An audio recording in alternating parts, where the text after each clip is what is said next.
नमस्कार, मैं सुधांशु रंजन और आप देख रहे हैं मॉडर्न न्यूज 18। मॉडर्न न्यूज 18 में आज हम स्वागत करते हैं मॉडर्न न्यूज 18 के चीफ एडिटर नैन सर का। नैन सर, मॉडर्न न्यूज 18 में आपका स्वागत है। Thank you. और नैन सर से हम ये जानना चाहेंगे कि आज पॉलिटिक्स में क्या है और किसानों के मुद्दे पर नैन सर के पास क्या बोलने के लिए है और जनता के लिए क्या है।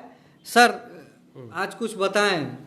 देखिए, क्या है कि पॉलिटिक्स तो हर रोज़ है और कुछ न कुछ पॉलिटिक्स की घटनाएं होती ही रहती हैं। तो चूँकि हमारे जो दर्शक हैं वो काफ़ी जागरूक हैं और ऐसे भी आप जानते हैं कि इंडिया में पॉलिटिक्स को लेके काफ़ी चर्चा होती है। हर व्यक्ति पॉलिटिक्स करता ही है। अभी आप देखें तो हम लोग अभी पटना में हैं, बिहार में हैं, इसलिए यहाँ की पॉलिटिक्स की बात पहले कर लेते हैं। तो यहाँ एक बहुत बड़ी घटना ये घटी है जो अभी पिछले सिनेरियो से जोड़ के देखें तो विधानसभा का चुनाव हुआ। विधानसभा चुनाव में आप देखें कि भाजपा एक जो गठबंधन है जदयू के साथ, तो वो एक बड़ी पार्टी बनकर उसमें आई। फिर पूरे ओवरऑल देखें तो राजद सबसे बड़ी पार्टी बन के आई। फिर दूसरे नंबर पर भाजपा, और जो जदयू के बारे में कहा जा रहा था कि ये कम सीटें लाएंगी, तो वो सही में ऐसा ही हुआ और वो बहुत कम सीटों पे सिमट गई। तो इसके बाद एक सीन बनता ये दिखा कि कहीं न कहीं भाजपा जदयू में कुछ न कुछ होगा, खटपट खटपट।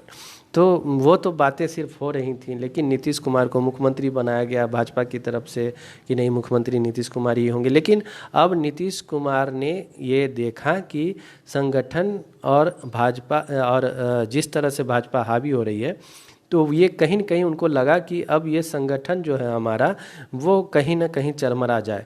और ये सोच ही रहे थे, हमको लगता है कि इसी बीच एक घटना घट गई अरुणाचल वाली, जहाँ की आप देख सकते हैं कि अभी आपने सुना भी कि वहाँ 7 सीटें भाजपा ये जो जदयू की थी, वहाँ ऑलरेडी वहाँ 60 सीट वाला वो विधानसभा है अरुणाचल, और वहाँ से 7 सीट जदयू जीती थी और करीब 43 सीट जो है वो लगभग भाजपा की थी। वहाँ भाजपा की सरकार थी और दूसरे नंबर पे पार्टी थी जदयू, जहाँ 7 विधायक थे उसके।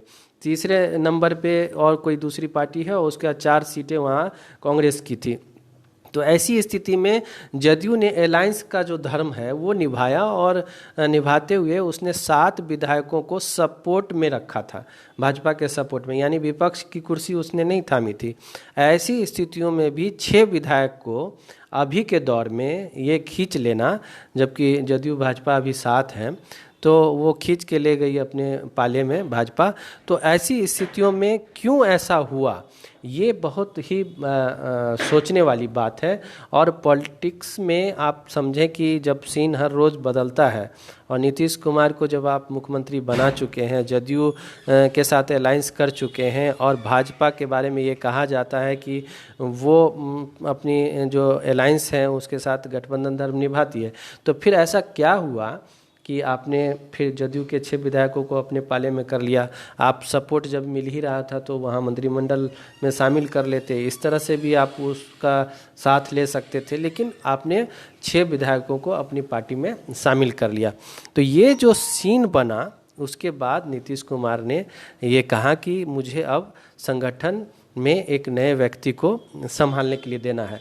तो उन्होंने अपने जो बहुत ही करीबी और सिपा सलाहकार कह लीजिए, उन्होंने आरसीपी सिंह को, जो राज्यसभा से सांसद भी हैं, और सबसे बड़ी बात है कि अब ये पार्टी आईएएस ब्रेन जिसको कह सकते हैं, यानी आरसीपी सिंह के बारे में आपको पता है, नहीं पता है तो दर्शकों को ये बता दें कि वो आरसीपी सिंह ऑलरेडी पहले आईएएस थे और फिर पॉलिटिक्स में आए नीतीश कुमार की वजह से। तो नीतीश कुमार ने उनकी नौकरी छुड़वा के अपने पॉलिटिक्स में लाया। तो पॉलिटिक्स और एक अधिकारी कैसे पॉलिटिक्स करेगा, तो ये चीज़ें उन्होंने अपनी सीखी पार्टी में रह के। अब वो बहुत लंबे समय से जदयू को संभाल रहे हैं, तो अब वो कमान जदयू ने नए अध्यक्ष को चुन के, आरसीपी सिंह, तो अब एक पहले इंजीनियर थे नीतीश कुमार, वो चला रहे थे संगठन, और अब एक आईएएस के ब्रेन वो संगठन चलाएगा। तो ये आईएएस ब्रेन जो है वो कितना सक्सेस होगा पॉलिटिक्स में, ये देखना होगा। और दूसरी बात ये है कि जो जदयू अभी का कमान आरसीपी सिंह को मिला है वो बहुत ऐसे दौर में मिला है जब जदयू बीच में पीक पे थी लेकिन फिर डाउन हुई, और अब ये स्थिति है कि वो बिल्कुल शांत है और उसके साथ बहुत सारी घटनाएं हो रही हैं। ऐसी स्थितियों में एक आईएएस ब्रेन क्या करेगा, जदयू को कैसे आगे लेके जाएगा, भाजपा से कैसे उसकी चुनौतियों का सामना करेगा, साथ में रह के करेगा या हट के करेगा, बहुत सारी बातें। देखिए, एक बात तो बहुत क्लियर है कि भाजपा ने अगर 6 विधायकों को जदयू का लिया, ये बात तो बिल्कुल सबको लग रहा है सामान्य बात कि भाजपा ने ऐसा क्यों किया, गठबंधन धर्म को क्यों नहीं निभाया।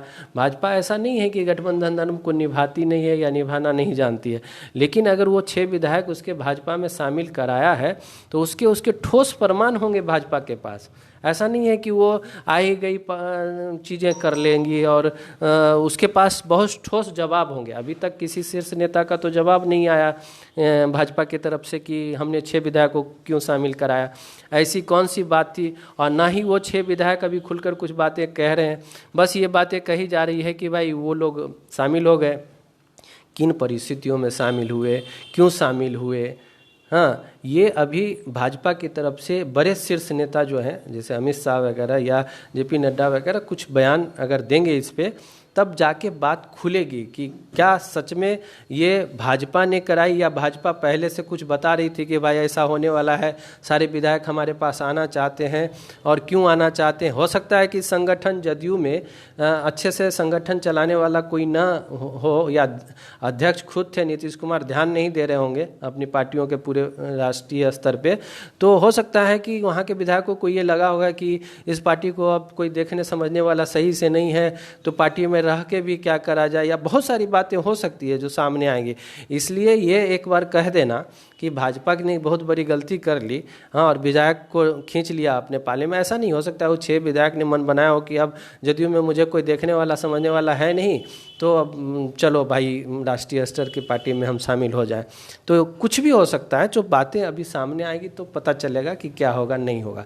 तो इस वजह से मुझे लगता है कि उन्होंने आरसीपी सिंह को कमान सौंपा कि आप संगठन संभालिए, मैं यहाँ सत्ता में हूँ, मैं मुख्यमंत्री हूँ, मुझे सरकार चलानी है, तो सरकार हम चलाते हैं, लेकिन आप संगठन को संभालिए, उस संगठन को भी तरक्की पे ले जाना है। दूसरी बात आप देखिए सुधांशु, क्या है कि नीतीश कुमार एक तरफ ये भी कह रहे हैं कि संगठन मजबूत करना है और दूसरी तरफ ये भी कह रहे हैं कि मेरी इच्छा नहीं है मुख्यमंत्री की। अब चाहे अब भी एक बार फिर उन्होंने दोहराया कि चाहे वो, तो ये घटना कभी भी घट सकती है कि वो कभी भी चीज़ें, ऐसा लगता नहीं है, वो बोल जरूर रहे हैं, ऐसा लगता नहीं वो मुख्यमंत्री पद छोड़ेंगे, क्योंकि एक बार वो छोड़ के जीतन राम मांझी को बना के देख चुके हैं कि कितनी पीड़ा हुई थी और किस तरह से वो दौर गुजरा था। अंत में उनको फिर से सत्ता संभालने की नौबत आई और वो उम्मीद कर रहे थे कि जीतन राम मांझी को जब जो कहूँगा वो करेंगे, लेकिन ऐसा हो नहीं रहा था। जब वो मुख्यमंत्री कोई बन जाता है तो वो अपने हिसाब से अपनी हनक से काम करता है और धीरे धीरे फिर आपकी बातें मानी जाएगी, थोड़ी मानी जाएगी, थोड़ी नहीं मानी जाएगी। तो ऐसी स्थितियों में अब हो सकता है मुख्यमंत्री का मोह भंग हुआ हो, लेकिन वो करते क्या हैं ये देखना होगा। जल्दबाजी में कुछ कह देना कि जदयू भाजपा अलग हो जाएगी, ये हो जाएगी, वो बात नहीं है कि ऐसा नहीं है।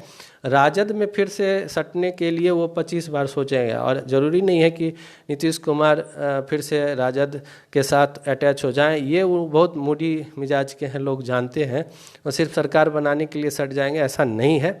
किसी को लगता है कि सामान्य पॉलिटिक्स करने वाले लोगों को ये लगता होगा कि ऐसा कुछ होगा, टूट जाएगा ये, लेकिन पॉलिटिक्स बहुत गहरे लोगों की बात है। और इसमें जदयू से नीतीश कुमार हैं, उधर देख ही रहे हैं जेपी नड्डा और अमित शाह जैसे दिग्गज खिलाड़ी हैं, तो कोई खेल आसानी से हो जाएगा ऐसा नहीं है। तो ये घटनाक्रम जरूर लगता है कि कुछ दरार वाली है, दरार होती है, आपस में कुछ न कुछ खटपट होता है, लेकिन चीज़ें मुझे लगती हैं कि ये सब चलेंगी और ऐसी दिखने को मिलेगी। हाँ, ये ज़रूर है कि इसका असर कहीं न कहीं काम पे पड़ता है। और आप कुछ जानना चाह रहे थे कि सर ये बताएं कि किसान आंदोलन में पॉलिटिकल योगदान को आप कहाँ देखते हैं? देखिए, किसान आंदोलन क्या है ना, किसान आंदोलन तो ठीक है, किसान आंदोलन पहले भी हुआ करते थे। पहले आप तो अभी बच्चे हैं, अभी आपको नहीं पता होगा, अगर आप ये पत्रकारिता से जुड़े हैं तो कुछ आप बैक में जाइएगा तो देखिएगा बड़े बड़े लोग, चौधरी चरण सिंह हुए, वो भी किसान के नेता थे, फिर चौटाला जी किसान के नेता थे, फिर आपको ये जो खट्टर हैं वो किसान के नेता थे। तो पहले क्या था कि किसान के एक ही लीडर हुआ करते थे, जैसे मान लीजिए चौधरी चरण सिंह हो गया या फिर देवीलाल हो गए या खट्टर हो गए, तो एक व्यक्ति होते थे, एक लीडर होते थे कि किसान लीडर कहलाते थे, और वो कोई घोषणा करते थे तो उस हिसाब से आंदोलन होता था। तो पॉलिटिक्स अगर उसमें आता भी है तो एक लीडर होता था। आज के दौर में बताइए कि कौन है लीडर? कोई किसान का लीडर है? नहीं।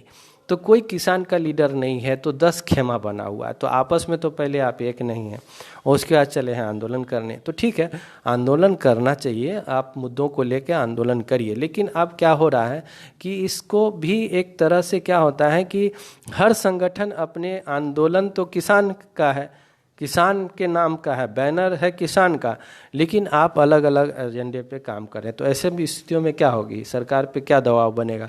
कुछ नहीं, 0 सन्नाटा दबाव बनेगा। दबाव क्या बनेगा? दबाव यही बनेगा कि ठीक है आंदोलन हो रहा है, उसको ख़त्म किया जाना चाहिए। तो सरकार अपने हिसाब से तो जनता के बीच कह ही रही है कि हम बातचीत करना चाहते हैं, ये करना चाहते हैं। दूसरी बात क्या है कि इसको समझना होगा कि क्या सच में सरकार इतनी बड़ी विरोधी है किसान की कि ऐसा कानून पास कर दी कि किसान का सही में बंटाधार हो जाएगा? तो ये सारी चीज़ें बैठ के बहुत तसल्ली से सोचें। अब देखिए, किसान आंदोलन में करने वाले जो भी लोग हैं तो वो क्या भाजपा विरोधी हैं या नरेंद्र मोदी के विरोधी हैं या सच में सरकार की नीतियों के विरोधी हैं? ये सब भी देखना होगा कि सरकार की नीतियों के सच में विरोधी हैं कि भाजपा ने कर दिया या मोदी ने इस चीज़ों को लागू कर दिया तो इस वजह से वो विरोध कर रहे हैं। तो ये सारी चीज़ें जनता भी देख रही है कि विरोध करने वाले कैसे विरोध कर रहे हैं, किस तरह से विरोध कर रहे हैं। और सरकार भी रोज़ देखिए, जो नरेंद्र मोदी हैं, पीएम नरेंद्र मोदी ऐसे ही नहीं पीएम बने हैं, उनके अंदर भी तो कोई बात होगी, तो तभी तो वो पीएम बने हैं। तो समझ तो रखते ही हैं कि कैसे पब्लिक को समझाया जाए। तो अब देखिए वो क्या कर रहे हैं कि लगातार मन की बात है या ऐसे भी विभिन्न कार्यक्रमों के जरिए वो समझा रहे हैं कि किसान के लिए ये बिल कितना फ़ायदेमंद है या क्या है, नहीं है। अगर उसमें कुछ गलती है या कुछ ऐसा लग रहा है तो आप मेरे से बैठिए, समझाइए, बताइए, हम उसको संशोधित करेंगे। तो लेकिन अब संशोधन करना या कोई कमी है तो वो मुझे बताइए। तो सरकार ये स्टैंड रखी हुई है, तो आप आम पब्लिक हैं, अगर आप सुनेंगे सरकार की बात तो आपको लगेगा ना कि हाँ भाई अगर कोई गलती है तो बताओ भाई सरकार को। लेकिन आप नहीं ऐसा कर पाने में सक्षम हो पा रहे हैं। सरकार तो यही शो कर रही है कि भाई आप हमको समझाने में सफल नहीं हो पा रहे हैं। और दूसरी बात है, आप कह रहे हैं सीधा नहीं, हम कुछ नहीं समझेंगे, हमको पहले ये रद्द करिए तीनों बिल। तो सरकार तो आपको ज़मीन की बात कर रहे हैं कि ज़मीन चली जाएगी, सरकार कह रही नहीं ऐसा कुछ नहीं होगा। एमएसपी का तो सरकार कह रही है ऐसा कुछ भी नहीं होगा।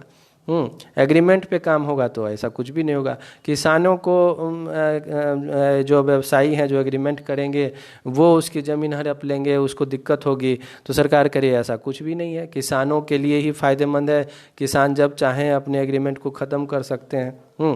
एमएसपी पे चर्चा हुई है तो सर किसानों को आज आप बता दें कि एमएसपी क्या होती है, क्योंकि कितने किसान अभी तक जानकारी के अभाव में मतलब सरकार के विरोध में है कि एमएसपी उनको समझ में नहीं आ रहा। ये बहुत बड़ी बात आपने कही कि किसान बिल का जो विरोध कर रहे हैं, अगर आप सच पूछिए तो किसान बिल क्या है इसको वो विरोध करने वाले को भी समझ में नहीं। कई बार आपने बाइट भी लिया है, कई बार हम लोग पूछते भी हैं कि क्या किसान बिल को आप जान रहे हैं, तो नहीं जान रहे हैं, बस ये ठीक नहीं है, बस इतना जान रहे हैं। तो बस ये कोई चीज़ तोते की तरह अगर आपको रट के समझा दिया जाए कि इसको ख़राब बताना है तो आप वही बताएंगे, जानेंगे तब तो कि क्या ख़राब है।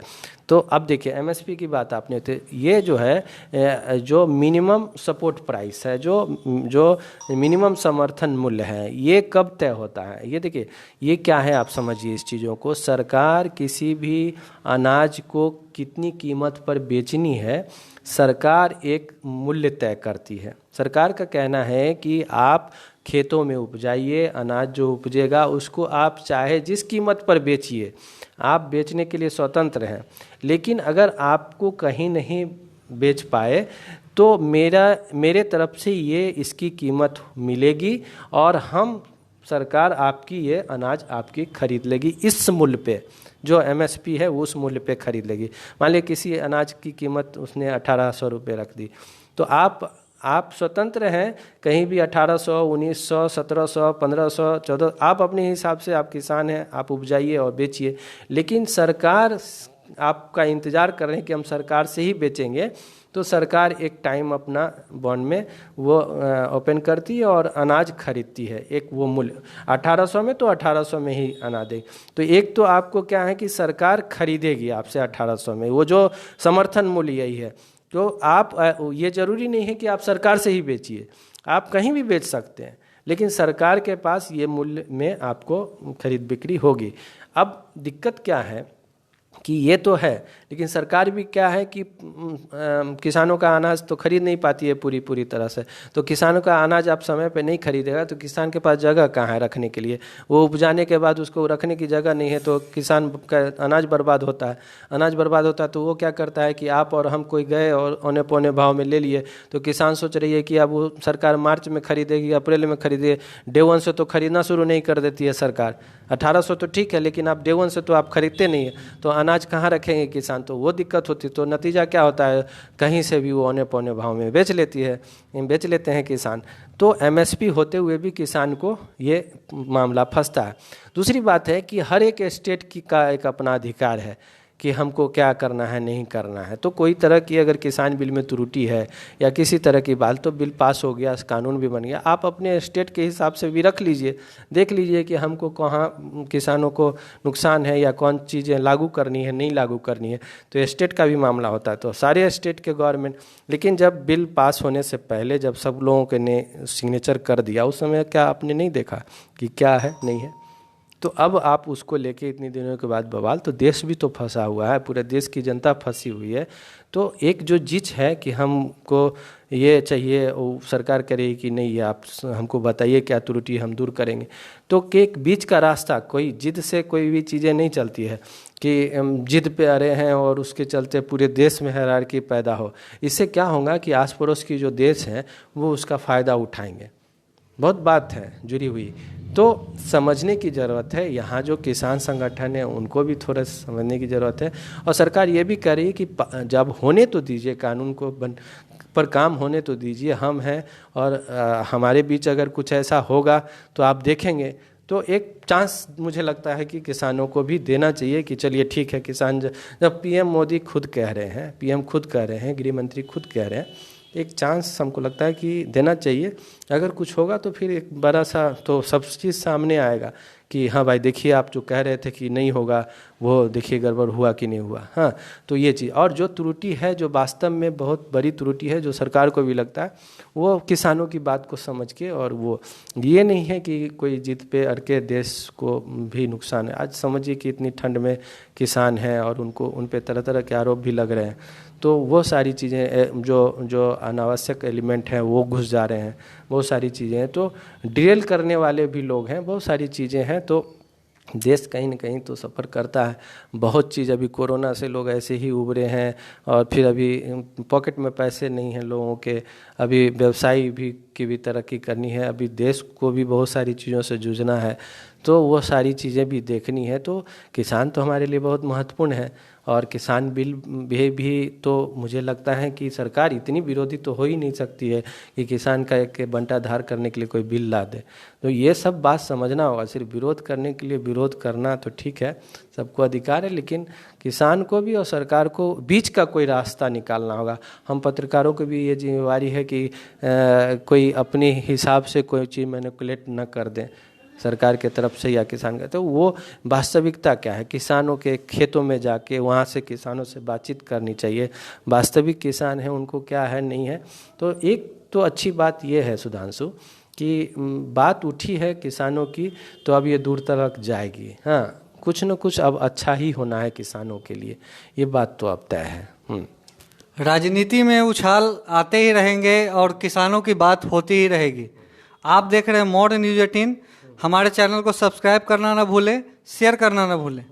और एक सुधांशु ये भी कहना चाह रहे हैं, आप तो दर्शकों से ये कहना चाह रहे हैं कि आप तो ये लाइव देख रहे हैं। एक मौर्य न्यूज़ 18 का क्या है कि ये उद्देश्य है कि हम किसी की पार्टी न बने, हाँ, और जो आम लोग हैं जो अच्छा कर रहे हैं समाज में, हम उनको खोजना चाहते हैं, हम उनसे मिलना चाहते हैं, हम उनसे बातचीत करना चाहते हैं। इसलिए इसको आप तो यूट्यूब पे भी सब्सक्राइब करेंगे, MAURYA मौर्य NEWS न्यूज़ 18 लगा देंगे 18, तो मौर्य न्यूज़ 18। और फेसबुक पेज पे भी आप जुड़िए और आप मैसेज भी करिए मैसेंजर पे। आप कुछ अपनी बात रखना चाहते हैं तो मुझे आप मैसेंजर पे भेज सकते हैं। और ये हम चाहते हैं कि समाज में जो भी कुछ अलग हट के कुछ भी कर रहे हैं तो आप मुझे आमंत्रित करिए, मैं उनसे बात करूंगा और मौर्य न्यूज़ 18 के ज़रिए हम चीज़ों को आगे बढ़ाएंगे। और इसी तरह से हम आपसे लाइव जुड़ते रहेंगे, कुछ न कुछ तो बातें होती रहेंगी। पॉलिटिक्स और किसान की आज हमने बात की, लेकिन बहुत सारी बातें मुझे और भी करनी है सामाजिक पहलू, तो रोज़ कुछ न कुछ हम लोग सुधांशु इस तरह से कुछ करेंगे। Thank you.